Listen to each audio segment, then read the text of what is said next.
Think of the global economy as like a biological circulatory system. You have major arteries, and then you have these really critical choke points. Right, the bottlenecks. Exactly. Yeah. Now imagine the most vital choke point in that entire system, just this narrow passage that pumps a massive percentage of the world's energy supply just to keep the organs functioning. Yeah, and then suddenly two different doctors just clamp that vein completely shut. Right. They're using totally different tools. They have completely different reasons for doing it, and neither one is talking to the other. Which is just a recipe for disaster. Oh, for sure. And while the patient starts to crash, you suddenly realize the people running the hospital might not even be real. You're listening to The Deep Dive. Today, we are looking at a leaked, just incredibly dense intelligence document called the Global Review. Authored by analyst Fareed Novin. Right. Yeah, Fareed Novin. And we need to talk about Day 53 of the 2026 Iran-United States-Israel war. Because what started as, well, a collapsed backroom deal has rapidly turned into the largest, most complex infrastructural hostage situation in modern history. It is a profound structural crisis. I Right. mean, we are going to examine collapsed high-level diplomacy, the seizure of international cargo, and this is wild, an unprecedented legal partition of the world's most critical maritime real estate. It really is. But before we jump in, a quick note. Yeah.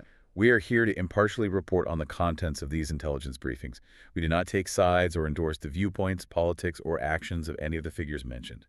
From U.S. leadership like Donald Trump and J.D. Vance to Iranian leadership, we're simply here to help you understand the facts and ideas contained in the original sources. Exactly. Just sticking to the analysis. Right. Okay, let's unpack this. We have to start with the most agonizing what-if detailed in this document, because we actually had a massive diplomatic breakthrough on paper, didn't we? We did, yeah. The briefing takes us back to April 11th and 12th in Islamabad. Okay, these were 21 hours of highly intense direct negotiations. And just to contextualize this for a second, this was the highest level direct engagement between the U.S. and Iran since the negotiation of the 2015 Iran nuclear deal, the JCPOA. Wow, so a really big deal. Who was actually in the room? Well, the American delegation was led by Vice President J.D. Vance, alongside Special Envoy Steve Witkoff and Jared Kushner. Okay, heavy hitters.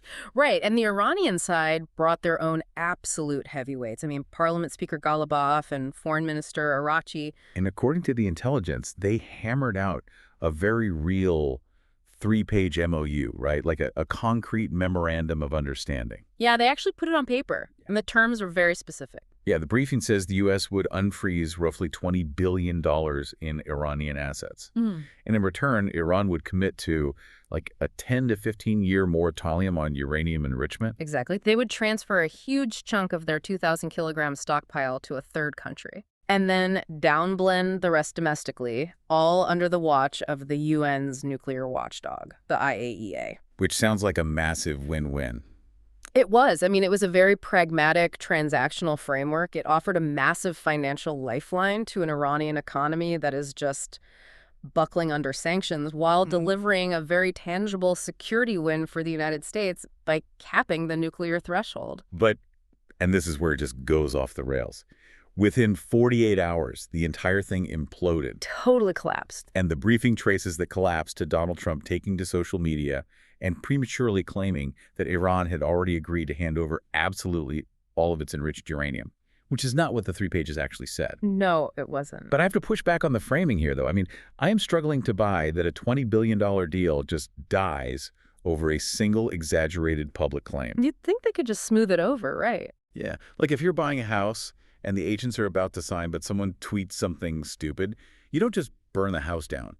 If the deal is that beneficial to a struggling nation, are we really supposed to believe some premature messaging sunk it? Or is that just like a convenient excuse for a failure of diplomacy?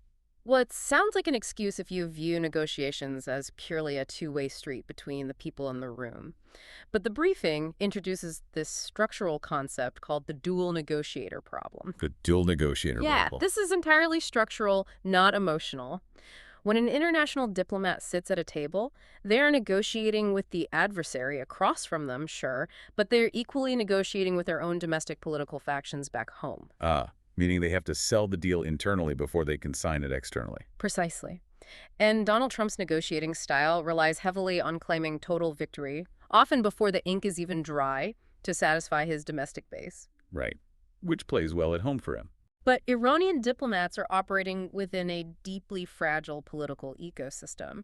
For them, the appearance of, resistance to American pressure is their only currency. So they can't look weak. Exactly. If an American president publicly claims Iran has completely capitulated and surrendered all its nuclear material, the Iranian negotiators cannot survive signing that document. It literally becomes political suicide. Oh, wow. So their domestic rivals would just tear them apart. Yeah, they will frame the deal not as a compromise, but as a total surrender. So the private reality of the deal might have been mutually beneficial, but the public narrative forced the Iranian negotiators into a corner. They had to walk away just to survive their own government. They had no other choice. Which perfectly tees up the next massive revelation in this briefing. Because if the civilian diplomats, like Iraqi and Ghalibaf, have a boss problem back home, who's actually the boss right now? That is the big question. Yeah, because the document suggests they might not even be in charge of their own state apparatus anymore. Yeah, the domestic situation inside Iran is undergoing a severe transition right now. The briefing points to a highly bizarre incident regarding Mojtaba Khamenei, who is a deeply influential figure and the son of the supreme leader. And this part is straight out of a sci-fi novel. It really is. There are credible reports that Iranian state television broadcasts an AI-generated video of him to simulate a public appearance. Yeah, a deep fake. A literal deepfake on state TV. And the moment a state media apparatus resorts to a deep fake just to show proof of life, the immediate assumption is physical incapacitation. Oh, absolutely. It signals a massive power vacuum at the very top of the Iranian leadership structure. And it's a vacuum that is actively being filled. The document notes that we are seeing a shift away from a traditional theocratic power structure and toward a much more hardline military coalition. Led by the IRGC, right? Yes. The Islamic Revolutionary Guard Corps is exercising a de facto veto over all civilian diplomacy. And the cohort of senior IRGC commanders currently consolidating power consists of veterans whose entire worldview was forged during the existential trauma of the Iran-Iraq War. I want to dig into that sociology, because if the supreme leader is incapacitated and these Iran-Iraq war veterans are pulling the strings, how does that change the math for peace? Are we basically dealing with a functional military junta where the civilian diplomats are just putting on a play for the West? What's fascinating here is how it fundamentally rewrites the incentives for peace. We really have to look at how institutional survival works in a state like that. Okay, unpack that for me. Well, when a military organization essentially becomes the state, its budget, its domestic authority, and its political relevance become entirely dependent on the existence of external threats. So they need an enemy. Exactly. The IRGC derives its legitimacy from the narrative of constant defense against Western imperialism. Therefore, diplomatic de-escalation is inherently dangerous to their own internal power balance. Oh, I see. For the IRGC commanders, signing a peace treaty is functionally equivalent to defunding themselves. That is a terrifying structural incentive. The military cannot allow peace because peace makes them irrelevant. Precisely. So because diplomacy failed at the negotiating table due to the dual negotiator trap and this IRGC veto power we're talking about, both sides essentially took their frustrations directly to the ocean. They did. And this brings us back to that circulatory system choke point we started with. Yeah, the failure in Islamabad escalated into the maritime domain almost immediately.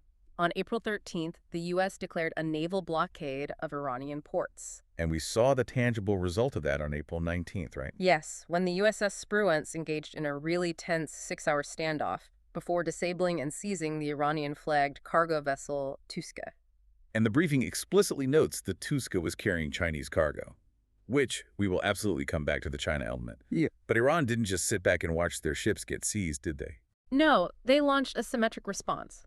The IRGC stepped in and closed the Strait of Hormuz to commercial traffic entirely. So now we're looking at a dual blockade. The United States is actively blocking Iranian-connected vessels from moving, and in retaliation, Iran is blocking everyone else from using the strait. Exactly. And international maritime law experts are just scrambling because there is practically no post-1945 legal precedent for this kind of sovereign partition of international waters.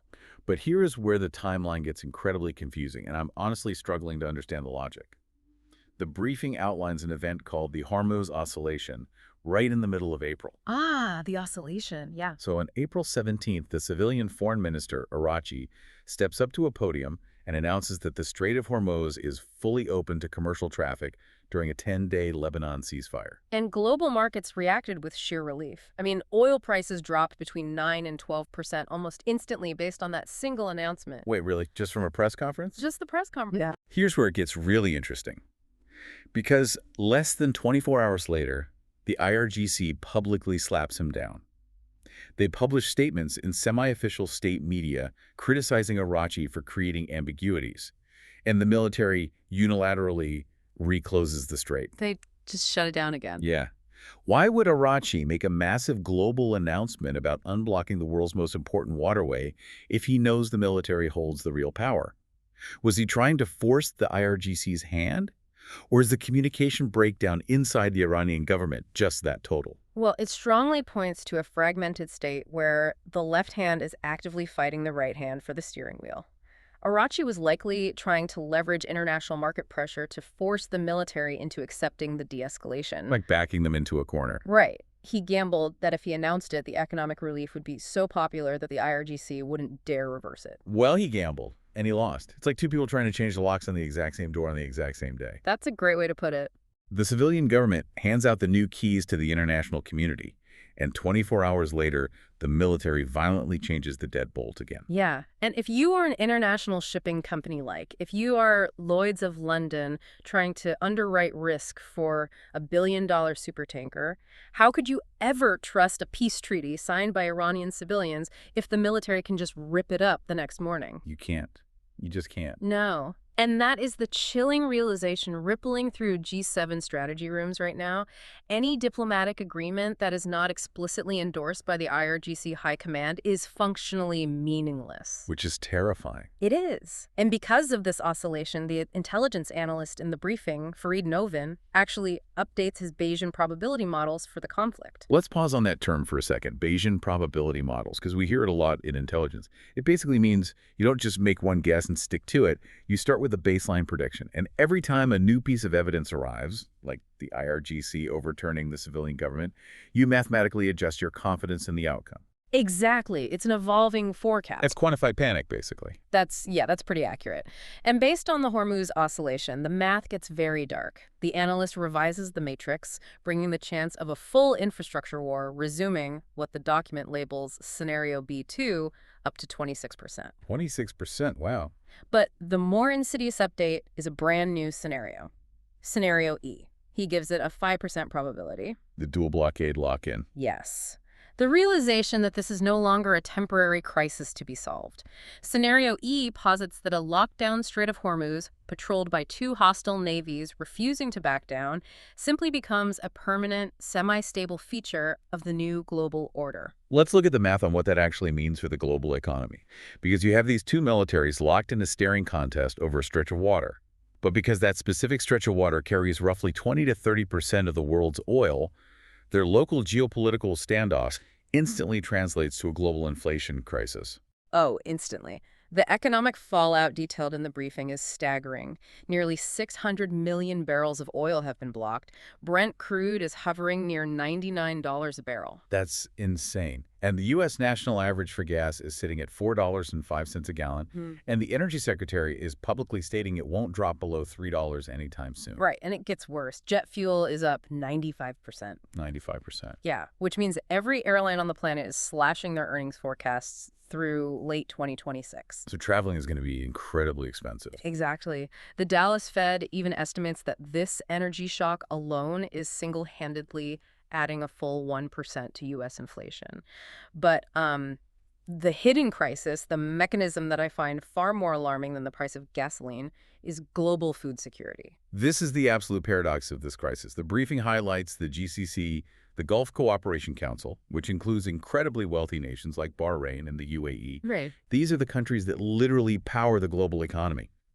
But they are structurally dependent on the Strait of Hormuz just to import the food they eat. Which is a huge vulnerability. It has gotten so severe that Bahrain had to execute an emergency currency swap with the UAE just to stabilize their liquidity to buy basic goods. I mean, wealth cannot materialize food if the only physical waterway to deliver it is heavily mined. It can't. And the food crisis goes far beyond the Gulf, too. When you choke off the Strait of Hormuz, you don't just trap oil, you trap natural gas. Right, natural gas. And natural gas is the foundational ingredient for modern agriculture. Okay, break that down for us, because I think people hear energy shock and they think of cars, not crops. Yeah. How does trapped natural gas lead to empty grocery store shelves? It comes down to a chemical mechanism called the Haber-Bosch process. Haber-Bosch, okay. Right. To grow food at a global scale, you need fertilizer. Sure. To make synthetic fertilizer, you need immense amounts of ammonia. And to make ammonia, you extract nitrogen from the air and bond it with hydrogen, which is almost entirely sourced from natural gas. When the natural gas supply from the Gulf gets trapped behind this dual blockade, ammonia plants worldwide are just forced to shut down. So no natural gas means no ammonia. No ammonia means fertilizer production plummets. Exactly. It's a domino effect. And the briefing states that this sudden drop in urea and ammonia threatens the entire 2026 global harvest cycle, specifically in highly sensitive, import-dependent regions like Bangladesh, Myanmar, and Vietnam. Millions of people are suddenly facing the very real prospect of a decimated harvest because of a naval standoff they have absolutely no part in. Which explains why the rest of the world is finally realizing they can't wait for Washington or Tehran to blink. No, they can't afford to. Right. If the U.S. won't clear the waters because it undermines their blockade, and Iran won't clear it because it's their leverage, Europe is realizing they have to do it themselves to save their own economies. And we are seeing a massive shift in maritime policing because of that. On April 17th, the UK and France co-chaired a summit of 51 countries. 51. Yeah. And now, over 30 nations are organizing at the Permanent Joint Headquarters, or PJHQ, in the UK. They are planning an independent, strictly defensive mine-clearing operation, completely bypassing unilateral American action. But there is a massive shadow looming over all of this.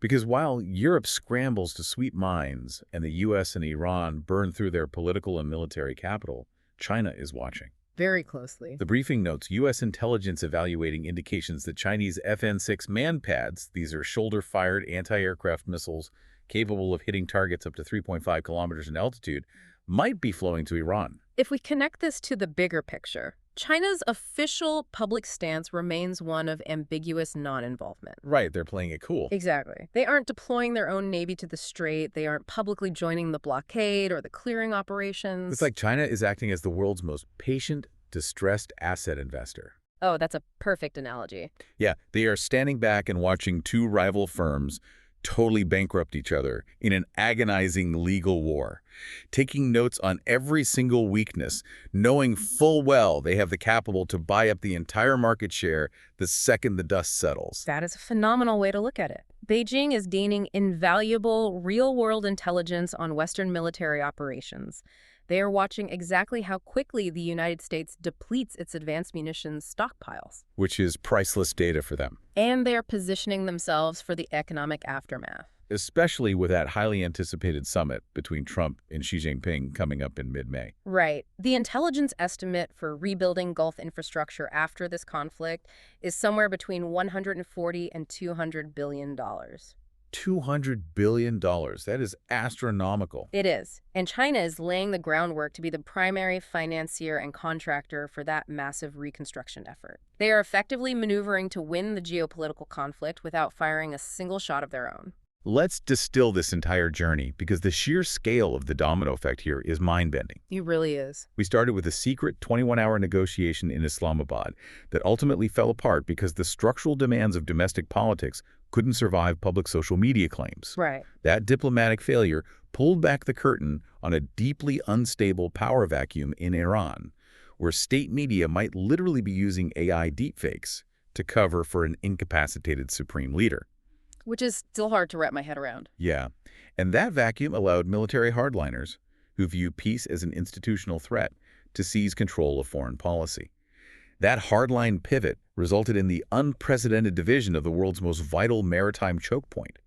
And we trace the shockwaves of that locked water from $4.05 gas at the pump all the way to a crippled Haber-Bosch process that threatens to decimate the 2026 global harvest.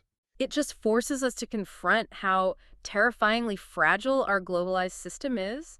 I mean, the risk-averse calculations made by a few military commanders in the Persian Gulf are instantaneously altering the inflation metrics of the American middle class and dictating the food availability for millions in the global south. So what does this all mean? It means geopolitics is not an abstract chessboard. The price of a loaf of bread in your local grocery store, the cost of filling up your tank to get to work, those mundane daily realities are currently being decided by a maritime standoff thousands of miles away. And building on everything in this briefing, there's one final incredibly unsettling implication that we have to consider about the future of global relations. What's that?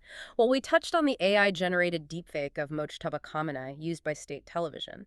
If sovereign nations are now willing to use artificial intelligence to simulate proof of life for their most senior leaders during a wartime crisis, how does international diplomacy even function moving forward? That is a very dark thought. Think about it. If you are an American or European diplomat sitting across a negotiating table, and you can no longer independently verify that the supreme authority you are relying on is alive, lucid, or capable of consenting to the deal, what happens? Will future peace treaties require cryptographic proof of life just to be signed? It fundamentally breaks the concept of trust. We aren't just trying to figure out how to unblock the circulatory system of the global economy anymore. We're starting to wonder if the surgeons supposedly operating on the patient even exist. Thank you so much for joining us on this deep dive. We'll catch you next time.